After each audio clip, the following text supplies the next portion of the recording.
Well, there, it's you. It's me. We're here together. We're watching this. I'm not watching this. I did it. This is the RetroTech 120p challenge. This is Pac-Man. Have you heard of this Pac-Man? He's a man that packs. Yes, I don't need to tell you anything about this game at all, do I? It is a game of much legend. What I do need to tell you is that the RetroTech 120p challenge is a contest held by middle-aged old farts who decide to sit in front of a computer and emulate old arcade games and then go, yeah, I'd be the cool kid in an arcade. Look at me, I've got a leather jacket on and like a white t-shirt with the cigarettes rolled up in the sleeve there. But yeah, what it is you get as many practice goes as you like, and then you can go ahead there when you're feeling confident and record your run with those 2 credits, see how far you get.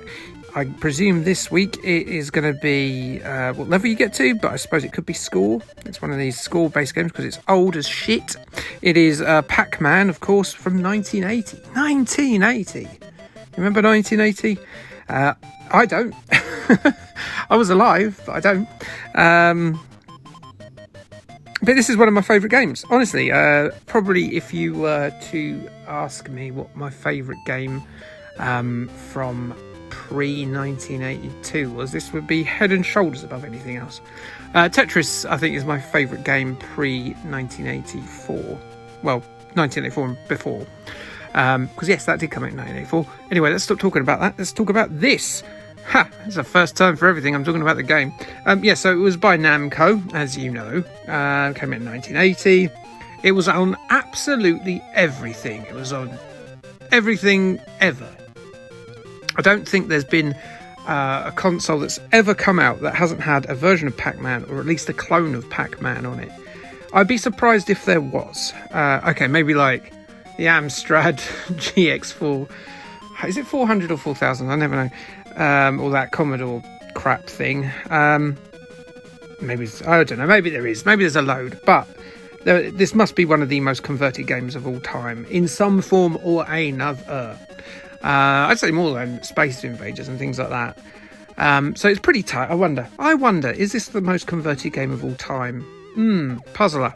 It generated $14 billion in revenue up to 2016. How legendary is that? Very legendary is the answer.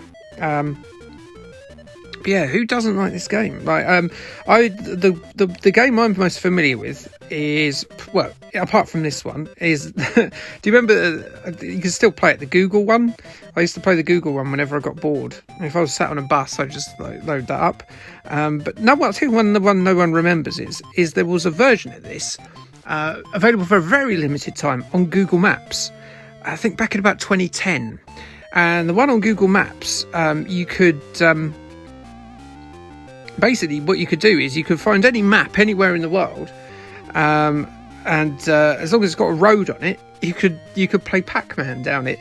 So you could have some of them were very tricky, from what I remember. But basically, if you did Milton Keynes, you were pretty much just playing Pac-Man.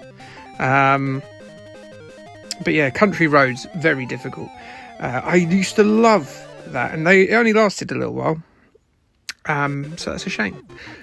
The other one I play is it's on my mobile phone. It is Pac-Man 256, which has got the glitch that follows you up the screen. I thought that was really cool. So I've played a lot of that one. I'm not going to be the best today. Already Anthony, I think, has put me to shame before I even started. But he's given me some top tips, and I will inform you of those now. So maybe you can use them for better than I did. So the little area just above the box there, if you go in it when you're being pursued by the ghosts, they can only get you from a certain direction. I'm just trying to think what you said now. Do they come? They don't come in from the bottom, I think. They can come in from the top, but they can't come in from the bottom. Or is it the other way around? Well, maybe you'll find that out. The other thing I can tell you is do the bottom left-hand bit of the screen first, because they tend to congregate down there. Once you go down there, they're like, oh, look, he's down there. Let's go and chew on his arsehole. So yes, do that. What else can I tell you? Not a lot. Just keep moving your fingers about and hoping for the best. But yeah, I can see a lot of lengthy runs on this today. So get used to people waffling, but probably not about genitals like I'm about to do. Genital facts of the week, and we are talking about popping pills with Viagra, or Sildenafil, as it's known. Sildenafil? I can't remember. I should know this. I used to work in a pharmacy.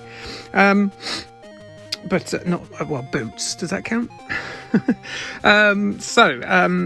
Viagra lasts for 2 to 3 hours. So if you're going to pop one of those, do so. But you need to take it half an hour in advance before taking the plunge. Don't forget to also put your little boy in a wetsuit before you take the plunge, unless you are happily married or somebody's on the pill and you're confident they don't carry a sexually transmitted disease. It is the most counterfeited pill in the world, Viagra. In 2021, in the US alone, they confiscated $16.3 million worth of fake blue erection goodness. So that's terrible. I suppose, isn't it? What other facts have I got for you? Oh yeah, Viagra makes plants stand up. Yes, indeed. If you put 1 milligram of Viagra in a vase of water, you can preserve the shelf life of cut flowers for a bit longer. So it doesn't just make your flesh scepter all stiffened. It can keep cut flowers from dying. Well, they're already dead, but from going all off and floppy. Yes. Viagra helped the Argentinian football team play at altitude in Bolivia in 2017. In 2013, a lot of them had altitude sickness, and they found out 5 years later, during a World Cup qualifier, that if they made a cocktail of paracetamol, caffeine and Viagra, which isn't against the rules as far as I'm aware with footballing athletes, it helped them breathe more easily in the stadium in La Paz, which is a Bolivian football stadium of much renown because it's actually 3,640 metres above sea level, which I think must be one of the highest, if not the highest, football stadium in the world. Sildenafil, that's it, I've got it. The active ingredient in Viagra, basically it lowers your lung pressure, which means that you'll adapt to that kind of altitude a lot quicker. It helped them, and I believe they won. So footballers taking Viagra there to keep themselves iron hard. Great. Also, you should give Viagra to a newborn baby. Yes. If you give a premature baby Viagra, it can help them breathe in a similar way to Lionel Messi and his chums. I don't know about baby erections, though. That's a horrible thought. I don't like the idea of giving a baby and just going into the neonatal ward and just they've all got stalkers on. That's not good. It's not a good look. Their little nappies being prodded up. But yes, that's enough talk about baby erections. Yes. Pac-Man then. As I say, I expect a lot of people to have some really good runs. And I should talk about what's going to be coming up on the channel this week. Given that I've got a little bit of time to run here. So this week, I'm doing one of the most successful PlayStation 1 games of all time. I'm covering that. And if you're familiar with the channel and you've watched the previous TV games thing, you'll know what it is. But it's one of those that we all forget about. But it was one of the most successful, especially in this country. In fact, in this country, it might well have been the most successful PlayStation 1 game outside of, I don't know, Gran Turismo or whatever was the biggest one.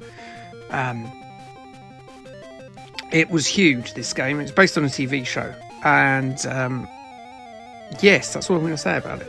Next week, I'm going to be doing Bigfoot.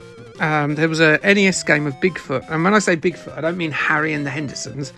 I mean Bigfoot as in like the car with the big wheels. Because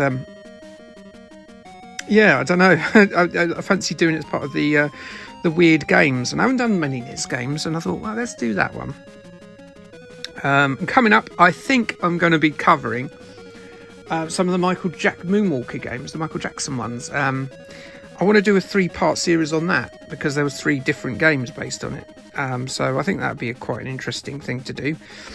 And then what am I going to be doing after that? Well, it's a mystery. That's a mystery. I know what it is, but I'm not going to say because I haven't started it yet, and I might change my mind. That's my prerogative. But yeah, I was actually surprised that the FIFA video last week did so well. If you haven't seen that, go and check that out. It's about how weird the stats are on the Super Nintendo and Mega Drive versions of FIFA 1998. Yes, FIFA 1998 did come out on the Mega Drive and Super Nintendo, despite those machines being older than, I don't know, Ric Flair's mum at that point. So yeah, really weird. That did all right. Well, all right, much better than I thought it was going to do. I thought it was going to get about 30 views, but it's on 100 at the moment. Which, small fry to a Larry Bundy or a Slopes Game Room, but yeah, a surprising figure. So, yes, very good. What else to say? Haven't been doing so well in these. I can't actually remember the last time a game I picked was chosen. I am not lucky on that wheel. I think Chris Diamond basically let me have his one because he basically came on and he fancied the game the week before, and I selected T-Hawk Strikes Back, not T-Hawk from Street Fighter 2, Thunderhoop. It's Thunderhoop Strikes Back, which is a cheesy old Spanish game, but that was like months ago. But that wasn't even my spin on the wheel. I think the last time I got to select one, it was probably Outfoxies. But I'll get to pick one this week as my game comes to an end. Thanks for joining us, though, and thanks for listening to me witter for so long, and I will be back next week. But until then, thanks, and bye.